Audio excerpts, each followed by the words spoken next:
Alright guys, we got Ford Ranger 2009 and we add in a key. It's technically the same thing as all key lost. So we're gonna use the Key Tool Max Pro. Alright, let's go for it. Connect to the OBD.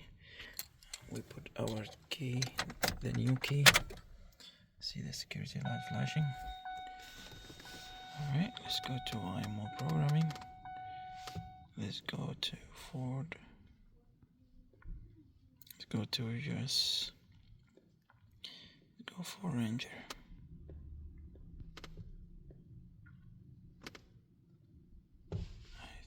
Here we go, Ranger.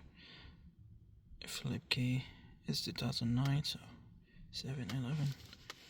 Now we click IMO programming. Alright, key count first.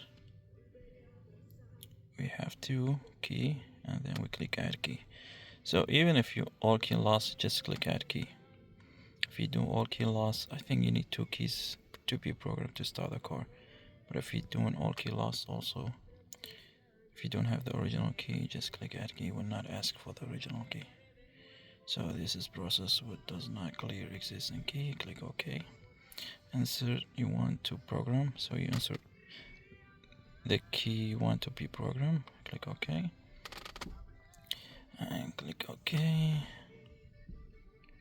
That's it. Current key number is 3. Do you want to match second one? Click no. That's it. Complete. Check it out. The security light on off. Turn the ignition on. Turn the ignition off and on. Wait for a second. Alright. And cranked. Here we go. And it tests his key, which is this key. Why is damaged?